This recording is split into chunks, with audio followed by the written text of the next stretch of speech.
La primera vez que entendí que mi familia había celebrado mi ausencia fue desde una cama de hospital, con una vía en el brazo y una enfermera intentando convencerme de que dejara el teléfono boca abajo. Yo tenía 38 años y llevaba más de 12 trabajando como enfermera de urgencias en Valencia. Estaba acostumbrada a ver a personas asustadas, a explicarles cosas que no querían escuchar y a mantener la cabeza fría cuando todo alrededor parecía desordenarse. Pero aquella tarde no pude mantener la calma. No por el dolor que todavía sentía en el abdomen, ni por el cansancio después de una intervención urgente, por una hemorragia interna. Fue por una fotografía que apareció en la pantalla de mi teléfono. En ella estaban mi madre Carmen, mi padre Julián, mi hermana Marta y varias personas más. Sonreían delante de la casa familiar junto al embalse de San Juan, cerca de Madrid. Habían preparado una mesa larga en el jardín, con comida, bebidas y luces colgadas entre los árboles. Sobre la fotografía Marta había escrito: "Un día sin dramas". Miré la imagen durante casi un minuto.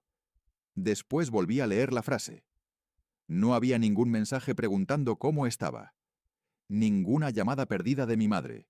Ningún ¿necesitas algo? Solo aquella fotografía publicada mientras yo seguía en el hospital. Lo extraño es que al principio intenté encontrar una explicación. Pensé que quizá habían celebrado algo que ya estaba organizado. Quizá era el cumpleaños de alguien. Quizá mi madre había querido distraerse porque estaba preocupada. Yo misma estaba buscando excusas para ellos, como había hecho durante años. Entonces vi la fecha. Era el día en que yo había ingresado. Y debajo de la fotografía había comentarios de familiares y amigos. Uno decía: "Por fin todos juntos y tranquilos". Otro: "La casa vuelve a sentirse como antes". No entendí aquella frase hasta mucho después. En ese momento solo sentí que algo no encajaba. Cerré la aplicación y dejé el teléfono sobre la sábana. La enfermera que estaba revisando mis constantes me preguntó si todo iba bien. Le dije que sí. Era una respuesta automática. Durante años había sido la persona que decía sí, incluso cuando no podía más. Aquella noche no dormí. El dolor iba y venía, pero mi cabeza estaba en otra parte. Pensaba en aquella casa. En realidad, legalmente, no era de mis padres. Tampoco era de Marta. Era mía. 6 años antes, cuando yo tenía 32, la familia estuvo a punto de perderla por unas deudas que mis padres no podían cubrir. El banco había iniciado el proceso correspondiente y la única forma de evitar la venta era reunir 48.000 euros en un plazo muy corto. Yo tenía algunos ahorros, un pequeño fondo de emergencia y un préstamo que todavía recuerdo haber firmado con las manos sudadas. Puse los 48.000 euros. Mis padres aceptaron que la propiedad pasara legalmente a mi nombre a cambio de que yo salvara la casa. Firmamos los documentos ante notario. Lo siento, no hubo dudas sobre aquello. Yo conservé una copia de todo en Valencia y otra en una caja de seguridad. Mis padres siguieron viviendo allí cuando querían y yo pagaba buena parte de los gastos de mantenimiento. Nunca lo vi como un problema. Era nuestra casa familiar. O al menos eso creía. Durante 6 años fui allí algunos fines de semana, llevaba comida, arreglaba pequeñas cosas y dejaba que mis padres disfrutaran del lugar. Cuando Marta necesitaba desconectar de Madrid, también iba. Cuando algún familiar preguntaba de quién era la casa, mi madre siempre respondía lo mismo. Es de Lucía, pero esta casa es para todos. A mí me parecía una frase bonita. Con el tiempo entendí que también podía significar algo muy distinto. 2 días después de la operación, mi madre vino al hospital. Entró con una bolsa de ropa y una expresión cansada. Me besó en la frente y preguntó si los médicos habían dicho cuándo podría volver a trabajar. No preguntó por la fotografía. Esperé unos segundos y finalmente dije: «Mamá, vi las fotos de la casa». Ella dejó la bolsa en una silla. «Ah, eso», respondió. «Marta organizó algo pequeño para que papá no estuviera pensando todo el tiempo en tu operación». La miré. «¿Y por qué escribisteis un día sin dramas?» Mi madre apartó los ojos. «Fue una broma». No insistí, pero entonces sacó el teléfono y me enseñó un mensaje de Marta. Era una captura de pantalla de una conversación familiar. Marta había escrito: «Mientras Lucía esté en Valencia, podemos disfrutar de la casa sin que empiece con sus reglas y sus preguntas». Debajo había una respuesta de mi padre: «No provoques». Y otra de mi madre: «Déjala, bastante tiene». Mi madre intentó quitarme el teléfono, pero yo ya había leído suficiente. «¿Qué significa esto?», pregunté. Ella se sentó. Mi madre tardó unos segundos en responder. Se quedó mirando sus manos, como si allí pudiera encontrar una explicación que no tuviera que decirme en voz alta. Finalmente levantó la cabeza y dijo: «No es lo que parece». Aquella frase fue precisamente la que me hizo comprender que sí era lo que parecía. Le pedí que me explicara por qué Marta hablaba de mi casa como si yo fuera una intrusa. Mi madre respiró profundamente. «Porque últimamente has estado muy controladora con la casa», respondió. «Quieres saber quién va, cuánto se gasta, qué se arregla y qué no». «Porque la casa es mía», dije. Mi madre no contestó. Se levantó, colocó la bolsa de ropa junto a la cama y dijo que necesitaba irse. Antes de salir, añadió: «No conviertas esto en otro problema familiar». La puerta se cerró y yo me quedé mirando el techo. En mi trabajo había aprendido que cuando algo no encaja, hay que revisar los hechos antes de sacar conclusiones. Así que hice exactamente eso. No llamé a Marta. No discutí con mi padre. Tampoco publiqué nada en redes sociales. Esperé a que me dieran el alta y mientras seguía recuperándome en casa de una compañera de trabajo en Valencia, empecé a revisar los documentos de la propiedad. Abrí la carpeta que guardaba desde hacía 6 años. Allí estaba el contrato del préstamo, los comprobantes de las transferencias, los documentos notariales y la escritura registrada. Todo seguía igual. Mi nombre aparecía como propietaria. Entonces recordé algo que mi madre había dicho una semana antes de mi ingreso. Me había llamado para preguntarme si podía enviarle una copia de la escritura porque necesitaban actualizar unos papeles del seguro. En aquel momento no le di importancia. Ahora aquella petición me parecía diferente. Revisé mis correos y encontré el mensaje. Había llegado 5 días antes de mi hospitalización. Mi madre escribía que un gestor les había pedido documentación relacionada con la casa. Yo le había respondido que podía enviarle una copia después del fin de semana. Nunca llegué a hacerlo. El lunes siguiente terminé en urgencias. Llamé entonces a la notaría, donde habíamos firmado la transmisión de la propiedad 6 años atrás. Expliqué que era la titular y que quería confirmar si existía algún trámite reciente relacionado con la vivienda.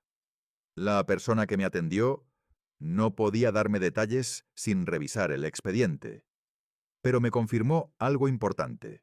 No constaba ninguna modificación de titularidad. Eso me tranquilizó durante unos minutos. Después pensé en otra posibilidad.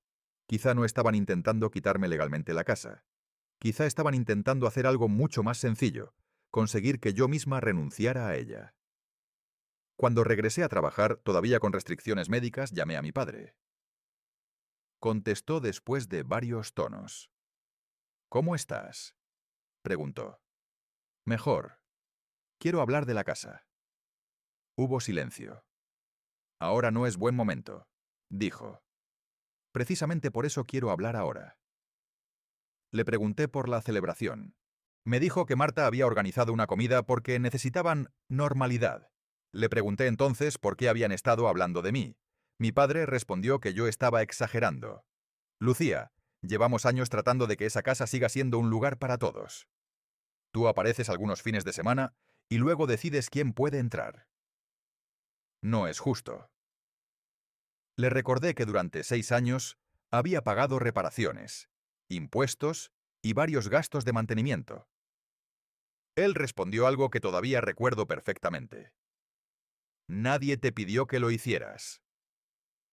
No discutí. Le dije que necesitaba unos días para pensar y colgué. Aquella conversación cambió algo dentro de mí.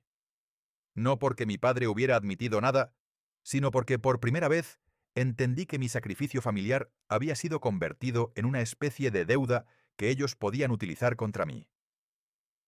Una semana después, recibí un mensaje de Marta. «Tenemos que hablar de la casa antes de que hagas alguna tontería». Le pregunté qué tontería. «¿Unté qué?», contestó. «Venderla». Me quedé mirando la pantalla. Yo nunca le había dicho que quisiera venderla. Ni siquiera lo había pensado seriamente hasta ese momento. Le pregunté cómo sabía que estaba considerando esa posibilidad. No respondió durante varias horas. Después escribió: «Mamá me dijo que estabas enfadada». Aquella respuesta no explicaba nada. Decidí no contestar. Al día siguiente llamé a un abogado de Valencia especializado en propiedad inmobiliaria. Le llevé copias de los documentos y le expliqué la situación. No quería iniciar una guerra familiar. Solo quería saber exactamente qué podía hacer y qué no. Revisó la escritura, los justificantes de pago y el registro. Después me hizo una pregunta que me sorprendió. ¿Sus padres han recibido dinero suyo, además de esos 48.000 euros? Le dije que sí. Durante años les había ayudado con algunos gastos, aunque no tenía relación directa con la propiedad. Mi abogado me explicó que eso era distinto y que no debía mezclarlo todo. Lo importante era la titularidad y las obligaciones registradas sobre la vivienda. Luego añadió: «Hay otra cosa. Si realmente están intentando convencerla de que venda, averigüe por qué». Esa noche busqué fotografías antiguas de la casa. Encontré una que había tomado 2 meses antes de mi hospitalización. La fachada necesitaba pintura, el jardín estaba descuidado y una parte de la terraza tenía humedad. Nada extraordinario. Sin embargo, recordé que mi madre había dicho que una persona había preguntado por la propiedad.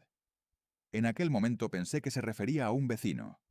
Ahora llamé a mi madre y le pregunté directamente si alguien había hecho una oferta. Tardó demasiado en contestar. Finalmente dijo: «Sí, pero no era nada serio». Pregunté cuánto. «No lo sé exactamente». «¿Quién hizo la oferta?». Mi madre guardó silencio. Entonces escuché la voz de Marta al fondo. Mi madre dijo: «Lucía, no vamos a hablar de esto por teléfono». Y colgó. Al día siguiente recibí un correo de una inmobiliaria de Madrid. No conocía a la persona que me escribía. El mensaje era breve. Decía que habían intentado ponerse en contacto conmigo por una propiedad en la zona del embalse de San Juan y que tenían un cliente interesado. No mencionaba el nombre del propietario. Pero cuando abrí el archivo adjunto, vi algo que me dejó inmóvil frente a la pantalla. Una valoración reciente de la casa y una propuesta de compra por una cantidad muy superior a los 48.000 euros que yo había invertido 6 años atrás. Y en el apartado de contacto figuraban los nombres de mis padres. No entendía cómo una inmobiliaria podía tener los datos de mis padres como contactos si la propiedad estaba registrada a mi nombre. Volví a abrir el correo y revisé cada línea. La valoración no era una simple estimación informal. Incluía fotografías recientes del interior, medidas de las habitaciones, superficie de la parcela y una descripción bastante detallada de la ubicación. Alguien había entrado en la casa y había permitido que un profesional la inspeccionara. Lo que más me preocupó fue una frase al final del documento. «Los propietarios muestran disposición para negociar una venta rápida». Mis padres no eran los propietarios. Llamé inmediatamente al número de la inmobiliaria. La mujer que respondió se presentó como Elena. Le dije que yo era la titular registral de la vivienda y que necesitaba saber quién había solicitado la valoración. Hubo unos segundos de silencio. «¿Es usted Lucía Navarro?», preguntó. Cuando confirmé mi identidad, su tono cambió. Me explicó que había recibido la documentación de una persona que se presentó como representante de la familia propietaria. Le pregunté quién. Elena dudó antes de responder. «Marta Navarro». Sentí que se me enfriaban las manos. Le expliqué que Marta no tenía autorización para vender la propiedad. Elena se disculpó y dijo que no habían firmado ningún contrato de intermediación porque todavía estaban en fase de valoración. Le pedí que me enviara por escrito todo lo que pudiera compartir legalmente. No quería acusar a nadie sin pruebas. Esa misma tarde recibí varios documentos. Entre ellos había una copia de un mensaje enviado por Marta, donde decía que la casa pertenecía a la familia y que Lucía se había encargado temporalmente de los pagos cuando mis padres tuvieron problemas económicos. Aquello era falso. No había ninguna temporalidad. Yo había comprado la tranquilidad de mis padres con 48.000 euros y a cambio la propiedad había sido transferida legalmente a mi nombre. Guardé todos los correos. Después llamé a mi abogado. Cuando terminó de revisar la documentación, me dijo algo muy sencillo. No firme nada y no discuta con ellos todavía. Le pregunté por qué. Porque ahora sabemos que hubo conversaciones para vender una propiedad sin contar con la titular. Aquella noche mi padre me llamó. Su primera frase fue: «No sabemos qué te ha contado Marta». Le respondí que había recibido una valoración inmobiliaria. No dijo nada. «¿Papá? ¿Intentasteis vender la casa?». Después de unos segundos contestó: «Solo queríamos saber cuánto valía». «¿Para qué?». «Para organizar las cosas». «¿Qué cosas?». Mi padre suspiró. «Tu madre y yo estamos envejeciendo. Marta necesita ayuda. Tú tienes una vida estable y esa casa representa mucho dinero. Queríamos encontrar una solución». Le pregunté por qué no me habían consultado. Dijo que sabían que yo me negaría. Esa respuesta fue más dolorosa que cualquier insulto. No habían evitado hablar conmigo porque fuera difícil. Habían evitado hablar conmigo porque conocían mi respuesta. Le dije que no vendería la casa sin decidirlo yo. Entonces mi padre cambió de tono. «Lucía, tú sabes lo que hicimos por ti toda la vida». Le recordé que eso no convertía una propiedad en colectiva. Él respondió: «Nunca quisimos que fuera solo tuya. Pero firmasteis para que lo fuera. Porque necesitábamos el dinero en aquel momento. Y yo os lo di». Mi padre no respondió. Al día siguiente apareció un mensaje de mi madre. Decía que estaban dispuestos a devolverme los 48.000 euros si yo aceptaba que la casa volviera a ser de ellos. Leí la frase varias veces. Parecía una propuesta razonable hasta que mi abogado me explicó lo que significaba. Si aceptaba, tendría que realizar una nueva transmisión y probablemente asumir gastos e impuestos. Además, la propiedad había aumentado de valor de forma considerable. Mis padres querían recuperar la vivienda pagando exactamente lo que yo había invertido 6 años atrás, como si el tiempo no hubiera pasado. Cuando les expliqué que no aceptaría, Marta me llamó. «Estás siendo egoísta», dijo. «Esa casa existe gracias a nosotros». Le pregunté quién había pagado los 48.000 euros. «Tú». «Entonces no entiendo qué estás reclamando». Marta se quedó callada. Después dijo: «Mamá y papá no pueden permitirse perder la única cosa importante que tienen». «No la están perdiendo. Nunca fue suya». Ella colgó. Durante las semanas siguientes, las llamadas familiares disminuyeron. Algunos primos empezaron a escribir mensajes ambiguos. Una tía me preguntó si de verdad iba a echar a mis padres de su propia casa. Cuando le pregunté de dónde había sacado esa información, no quiso responder. Comprendí que la historia ya estaba circulando sin mí. Según ellos, yo había aprovechado una situación difícil 6 años atrás para quedarme con la casa. Era una versión cómoda porque convertía mi ayuda en una maniobra egoísta. No respondí públicamente. En lugar de eso, empecé a reconstruir la historia completa. Busqué los recibos de cada pago relacionado con la propiedad. Encontré facturas de reparaciones, transferencias para el seguro, gastos de fontanería y hasta el pago de una reparación del tejado después de una tormenta. También encontré un correo antiguo de mi padre enviado 2 días después de la firma ante notario. Decía: «Gracias por salvar la casa. Algún día entenderás lo importante que ha sido esto para nosotros». Guardé una copia. Después descubrí algo que no esperaba. Revisando los correos de los últimos meses, encontré uno de Marta dirigido a mis padres. Hablaba de una deuda personal que ella tenía con una entidad financiera y de la posibilidad de resolverla utilizando parte del dinero de una futura venta. No era una pequeña cantidad. La cifra rondaba los 35.000 euros. De pronto, la valoración inmobiliaria adquirió otro significado. Marta no estaba intentando vender la casa solo para ayudar a nuestros padres. Necesitaba dinero para solucionar su propio problema. Pero todavía faltaba una pieza. Mi abogado me pidió que averiguara si había algún documento firmado por mis padres que pudiera cambiar la situación. Revisé la caja de seguridad y encontré la escritura original. Sin embargo, dentro de la misma carpeta había una hoja que yo no recordaba haber visto antes. Era una copia de un documento privado firmado por mis padres y Marta meses atrás. No transfería la propiedad, pero incluía una declaración sorprendente. Afirmaban que yo había recibido los 48.000 euros como préstamo familiar y que la casa seguía siendo, según ellos, patrimonio moral de los padres. Cuando enseñé el documento a mi abogado, lo leyó 2 veces. Luego levantó la mirada y preguntó: ¿Usted firmó esto? Negué con la cabeza. Él dejó el papel sobre la mesa y dijo: Entonces ahora tenemos que averiguar por qué existe y qué intentaban conseguir con él. Y por primera vez comprendí que quizá la venta de la casa no era el verdadero plan. Quizá estaban preparando algo para obligarme a entregarla. Mi abogado me explicó que aquel documento privado, por sí solo, no podía convertir a mis padres en propietarios de una vivienda que estaba registrada a mi nombre, pero podía revelar algo mucho más importante: la intención que había detrás de sus movimientos. Me recomendó no confrontarlos todavía y reunir toda la información posible. Yo acepté. Durante varios días revisé mis archivos con una atención que nunca había tenido. Descubrí transferencias que había olvidado, correos antiguos y mensajes que mostraban cómo se había hablado de la casa dentro de la familia. También recordé una conversación que tuve con mi madre unos meses antes de mi operación. Me había preguntado varias veces si alguna vez pensaba vender la vivienda. Yo había respondido que no lo sabía, pero que si lo hacía, la decisión sería mía. Ella había cambiado de tema inmediatamente. Ahora entendía por qué.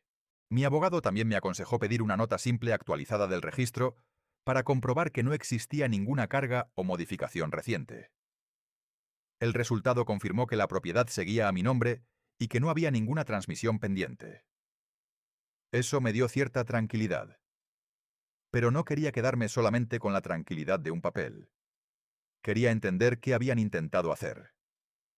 Una tarde recibí una llamada de Elena, la agente inmobiliaria. Me dijo que había hablado nuevamente con Marta antes de conocer mi situación. Según ella, Marta había presentado la casa como una propiedad familiar y había dicho que yo estaba de acuerdo con una venta futura. Elena reconoció que nunca había visto una autorización firmada por mí. Le pregunté por qué habían continuado con la valoración. Me explicó que en esa etapa solo estaban estudiando el mercado y que no habían llegado a publicar la vivienda. Le agradecí la honestidad y le pedí que, si alguien volvía a contactar con ellos sobre la propiedad, me avisaran. No quería que mi familia pudiera decir que estaba inventando problemas. Necesitaba que todo quedara documentado. 2 días después, mi padre volvió a llamarme. Esta vez sonaba distinto. Me dijo que quería verme en persona. Acepté encontrarme con él en una cafetería tranquila. Llegó 10 minutos tarde y llevaba una carpeta marrón bajo el brazo.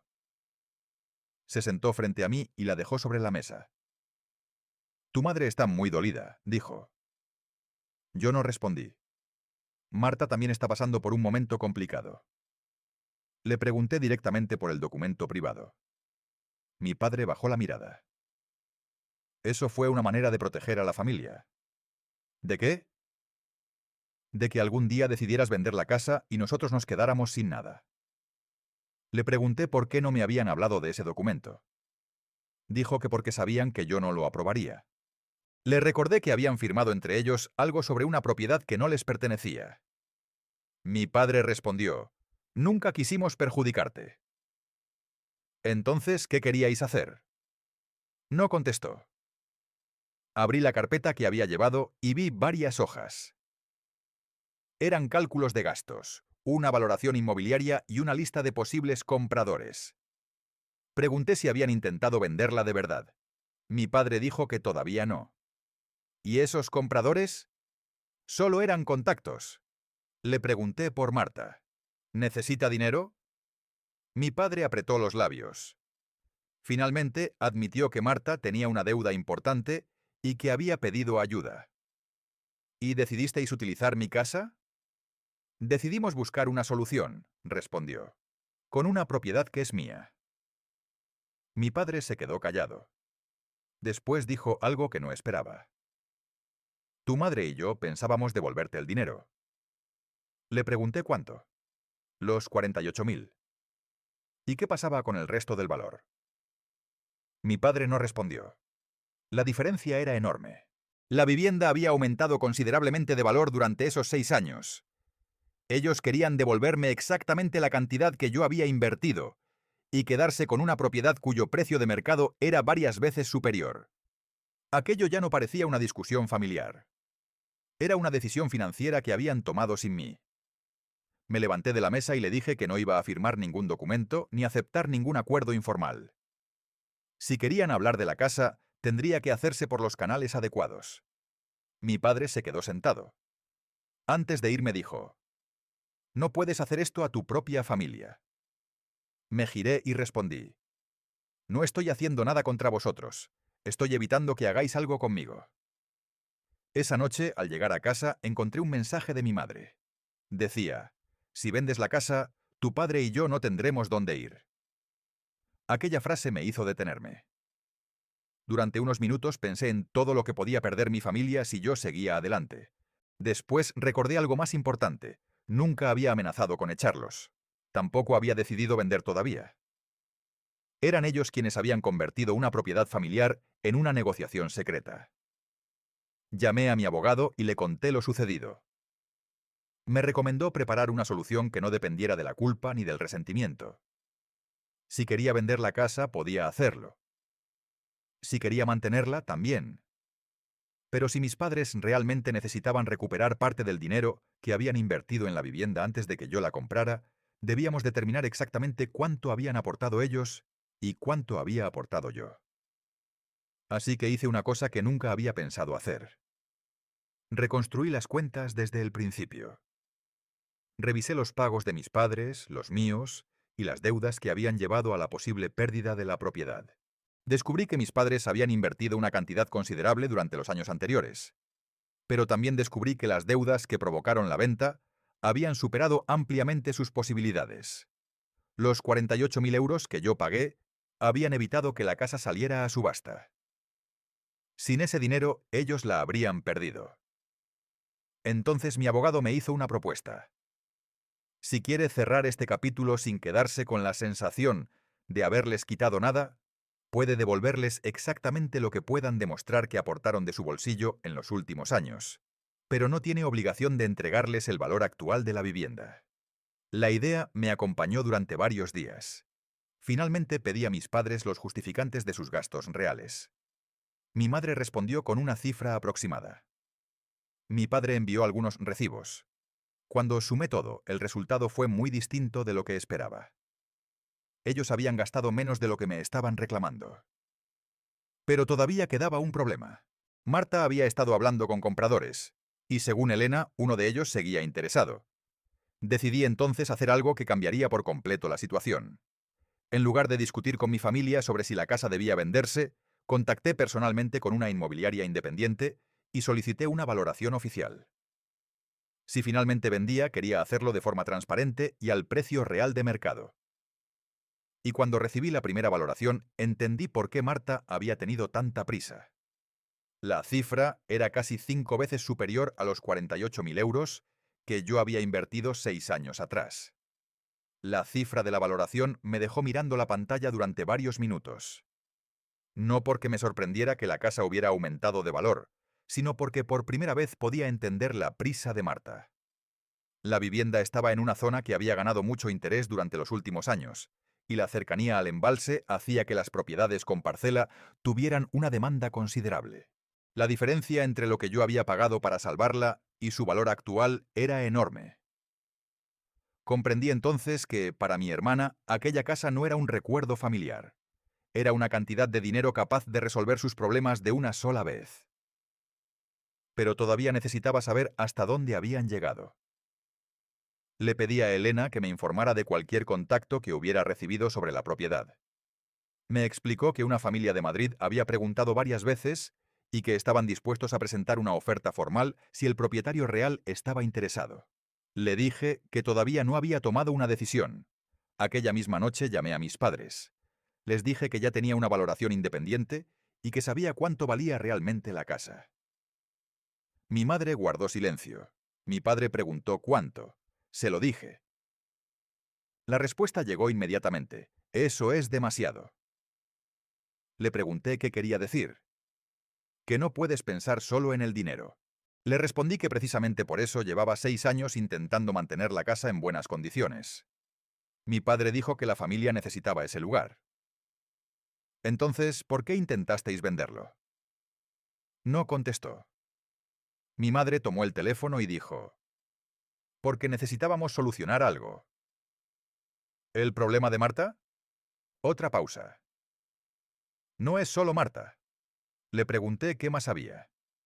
Mi madre terminó la llamada sin responder. Al día siguiente, mi abogado recibió una consulta de una persona que decía representar a mis padres. No era una demanda ni una amenaza formal, pero preguntaba qué ocurriría si ellos alegaban que la transmisión de la propiedad había sido realizada bajo determinadas circunstancias familiares y que existía un acuerdo verbal sobre el uso permanente de la vivienda. Mi abogado me explicó que eso no cambiaba la escritura, pero que era una señal clara de que estaban buscando asesoramiento. Entonces decidí dejar de esperar. Quería cerrar aquella historia de manera limpia. Hablé con la familia que había mostrado interés por la casa. Eran los García, un matrimonio con 2 hijos adultos que buscaban una vivienda tranquila fuera de Madrid, para pasar fines de semana, y con el tiempo quizá trasladarse allí. No les conté los problemas familiares. Solo les dije que la propiedad estaba registrada a mi nombre y que si avanzábamos todo se haría mediante los procedimientos correspondientes. Ellos aceptaron. Una semana después presentaron una oferta formal.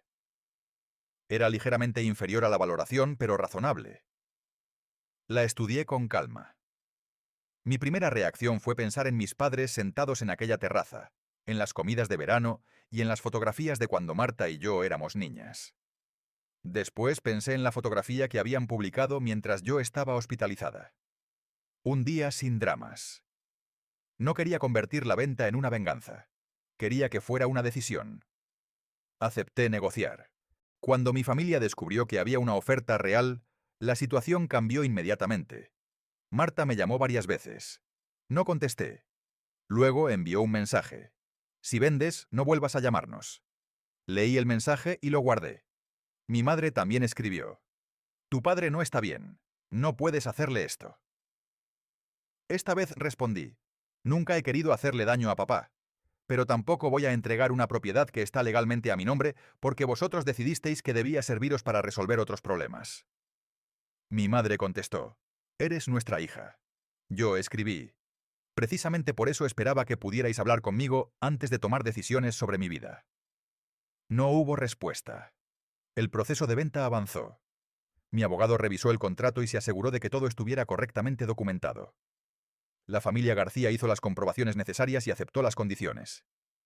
Antes de firmar definitivamente, fui sola a la casa. Entré por la puerta principal y recorrí cada habitación. En la cocina todavía había una taza vieja que mi padre usaba por las mañanas. En una habitación encontré una caja con fotografías familiares. Me senté en el suelo y la abrí. Allí estaban Marta y yo con 12 y 6 años, mis padres mucho más jóvenes y la casa todavía con las paredes recién pintadas. Pasé varios minutos mirando las fotografías. Después cerré la caja. No quería llevarme nada que perteneciera a mis padres. Dejé todas las fotos en su sitio. También dejé una pequeña nota sobre la mesa del comedor. No era una despedida dramática. Solo escribí que esperaba que la familia que comprara la casa pudiera disfrutarla y cuidarla durante muchos años.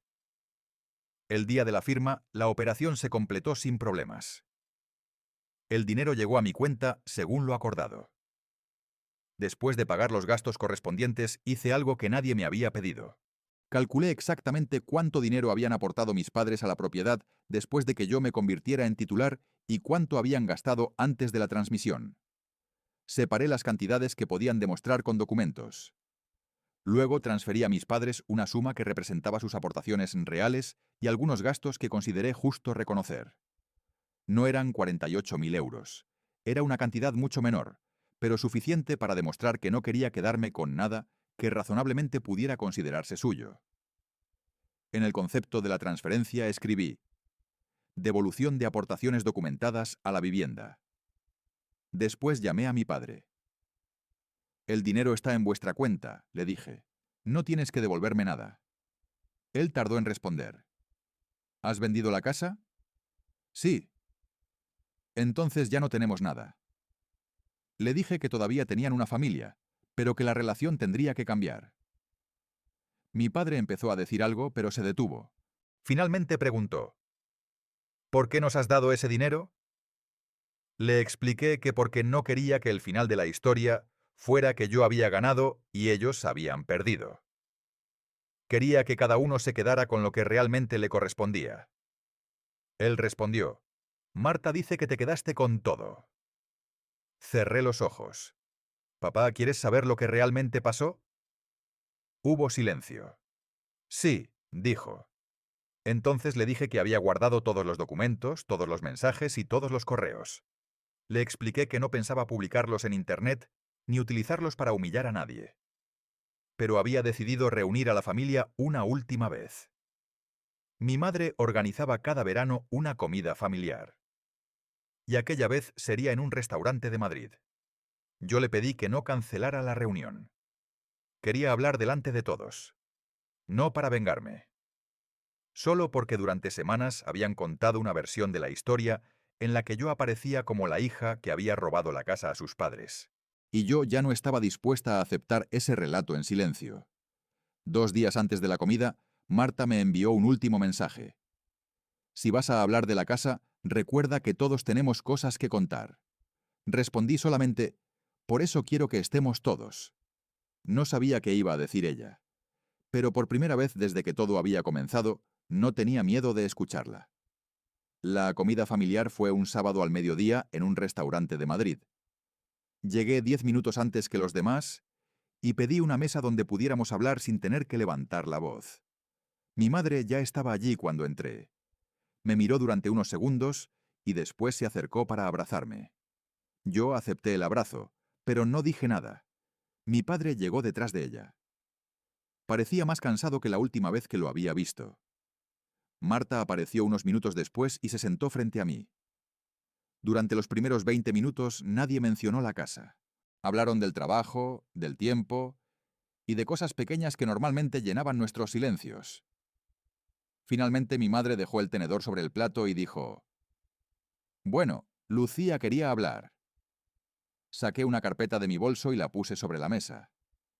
Marta la miró y preguntó: ¿qué es eso?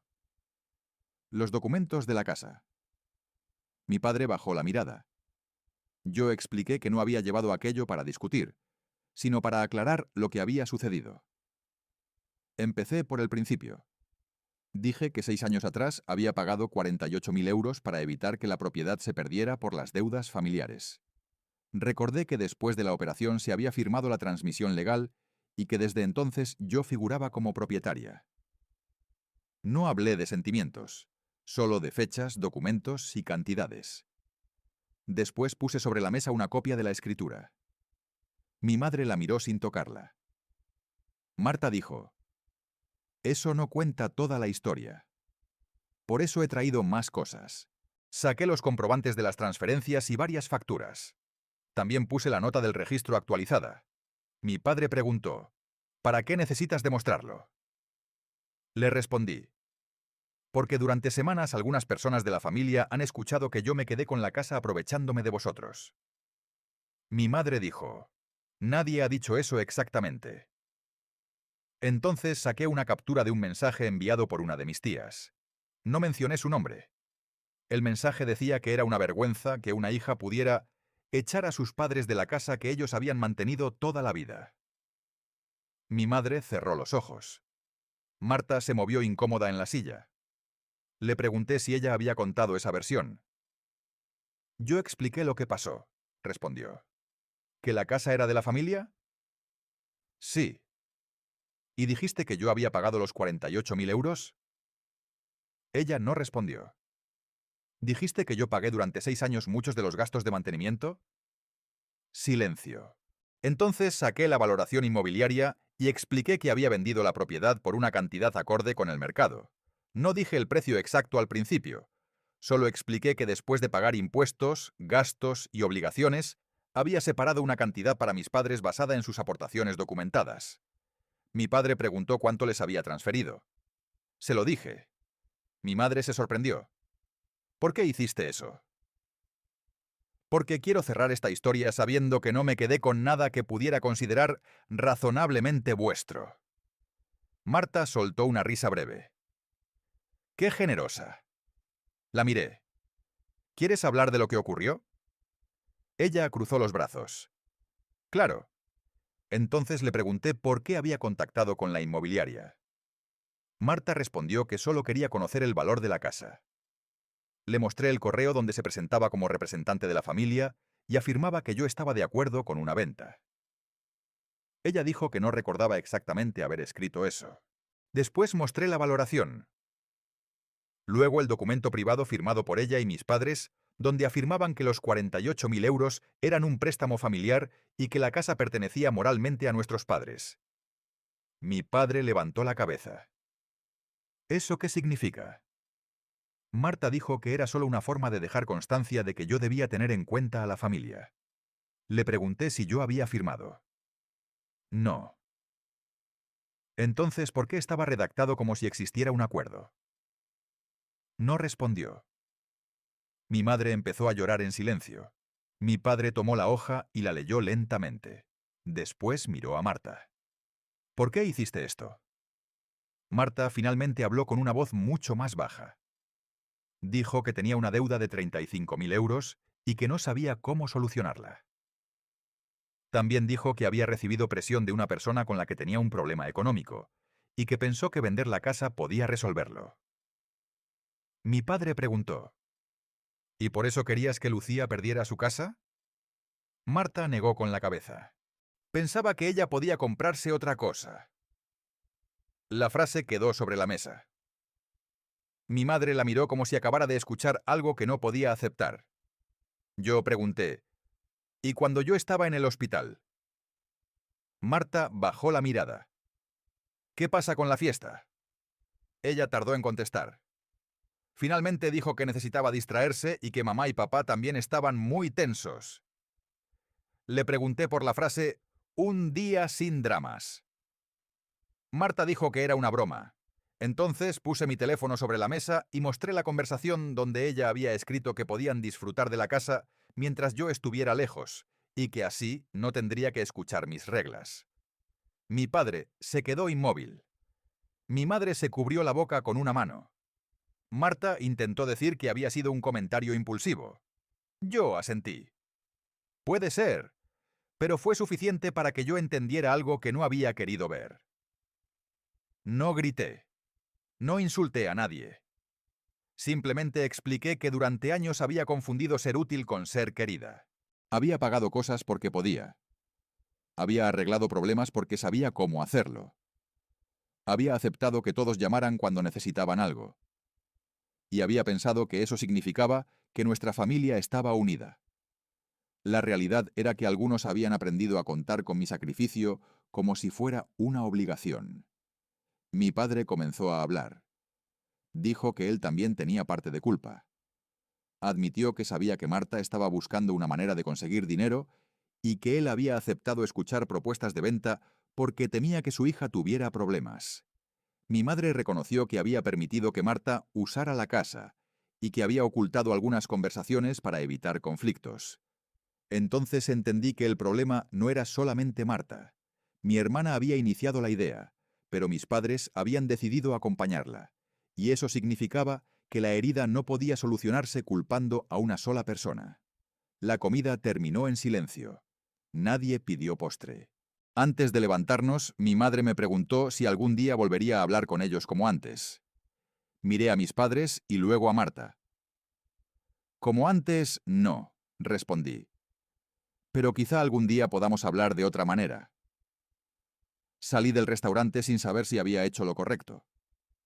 Esa noche, sin embargo, recibí un mensaje de mi padre. Solo decía, hay algo que todavía no te hemos contado sobre la casa. Me quedé mirando la pantalla. Debajo había una fotografía de un documento antiguo que yo nunca había visto. La fotografía que mi padre me envió mostraba un documento de hacía casi 20 años, cuando yo todavía vivía con ellos, y Marta era una adolescente. Al principio pensé que sería algún recibo antiguo, pero cuando amplié la imagen reconocí la dirección de la casa. Le pregunté qué era. Mi padre tardó unos minutos en responder. Es el documento con el que compramos la casa. Me quedé mirando la pantalla. Yo sabía que mis padres habían comprado la vivienda muchos años atrás, pero nunca había conocido todos los detalles. Mi padre explicó que habían utilizado parte de sus ahorros y un préstamo que terminaron de pagar poco antes de que aparecieran las deudas que casi provocaron la pérdida de la propiedad. ¿Por qué no me enseñaste esto antes?, pregunté. Porque no sabíamos cómo explicártelo, respondió. Al día siguiente fui a verlo. Mi padre tenía el documento original sobre la mesa. Me explicó que cuando tuvieron problemas económicos 6 años atrás, una parte de la deuda estaba relacionada con otros gastos y no directamente con la casa. Sin embargo, las obligaciones estaban vinculadas a la propiedad y el banco podía iniciar el procedimiento correspondiente. Los 48.000 euros que yo aporté habían solucionado la situación inmediata y permitido que la vivienda siguiera en la familia.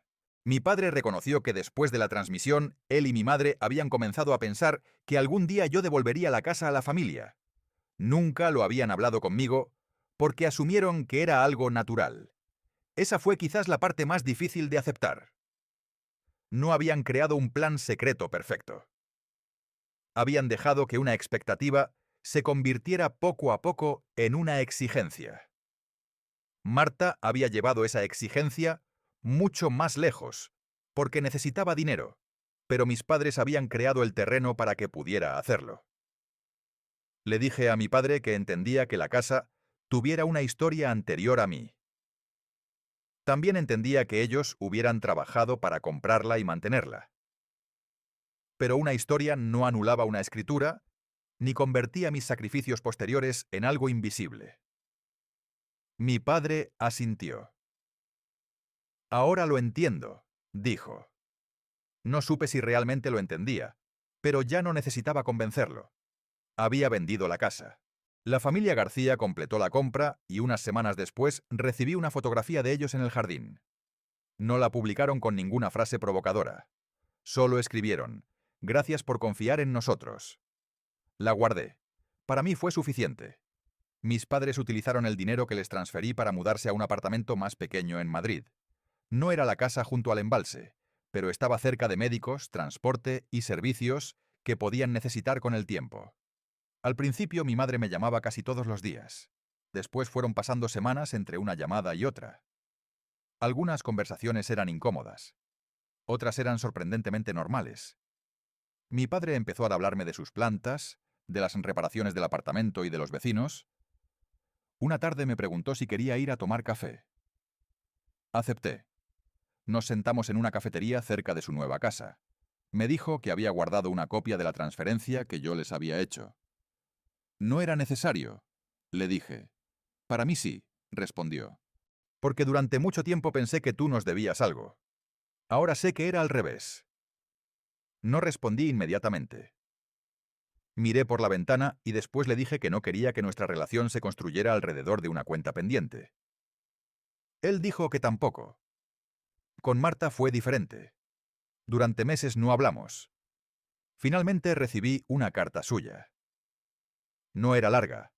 Reconocía que había intentado utilizar la casa para solucionar su deuda y que había presentado una versión de los hechos que la favorecía. También admitía que la fotografía de la fiesta había sido una decisión insensible. No me pidió que olvidara lo ocurrido. Solo dijo que estaba intentando ordenar su vida. No sabía si quería volver a tener una relación cercana con ella. Le respondí que aceptaba su disculpa, pero que necesitaría tiempo para decidir qué lugar podía ocupar nuevamente en mi vida. Esa respuesta fue suficiente por entonces. Yo también cambié. Durante años había sentido que decir que no a mi familia era una forma de abandono. Después de todo lo ocurrido, entendí que ayudar a alguien y permitir que esa persona decida por ti son cosas completamente diferentes. Volví a trabajar poco a poco después de mi recuperación. En urgencias, algunos compañeros me preguntaban cómo había pasado la baja. Yo decía simplemente que había tenido un problema médico y que ya estaba mejor. No necesitaba contar toda la historia. Un día, mientras terminaba mi turno, recibí una llamada de mi madre. Me preguntó si quería acompañarlos a cenar el domingo. Dudé. Después acepté. Fuimos a un restaurante sencillo. Marta también estaba allí. Al principio la conversación fue tensa, pero nadie habló de la casa.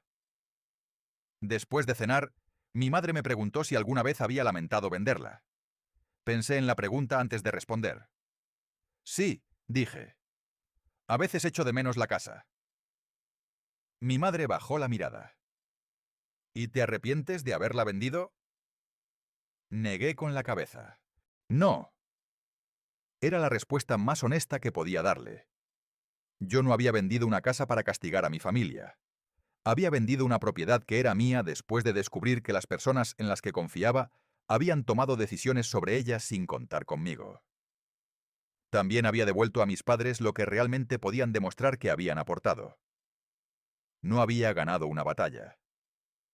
Había cerrado una situación que durante demasiado tiempo había confundido con una obligación familiar. Meses después pasé en coche cerca del embalse de San Juan. No tenía ninguna razón concreta para detenerme, pero lo hice. Desde la carretera pude ver a lo lejos la zona donde estaba la casa. Ya no era nuestra. Era de otra familia. Y por primera vez aquello no me produjo una sensación de pérdida. Pensé en la mujer que había sido 6 años antes. Aquella que pidió un préstamo, reunió 48.000 euros y firmó los documentos porque quería salvar algo que amaba. Pensé también en la mujer que había estado en una cama de hospital mientras su familia celebraba una fiesta y escribía que aquel era un día sin dramas. Las dos eran yo, pero ya no vivía de la misma manera. Cuando regresé a Valencia, guardé la antigua escritura en una carpeta junto con los documentos de la venta. No la rompí. No quería borrar el pasado, solo quería recordarlo correctamente. Mi familia no volvió a ser como antes. Quizá eso fue lo mejor que podía pasar. Mis padres aprendieron que ayudar a una hija no significaba tener derechos sobre sus decisiones. Marta tuvo que resolver sus problemas económicos sin utilizar la casa de nadie. Y yo aprendí algo mucho más práctico que cualquier frase bonita. Cuando una relación exige que una persona se haga pequeña para que los demás estén cómodos, ya no es una relación equilibrada. Hoy sigo siendo enfermera. Sigo ayudando a personas todos los días.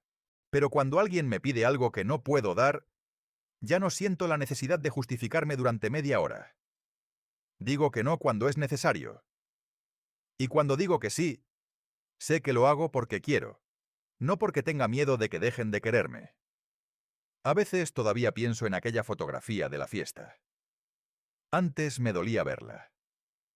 Ahora solo me recuerda el momento exacto en que dejé de ignorar lo que llevaba años delante de mí. No recuperé la casa. Recuperé algo que durante mucho tiempo había entregado sin darme cuenta. La capacidad de decidir qué hacer con mi propia vida.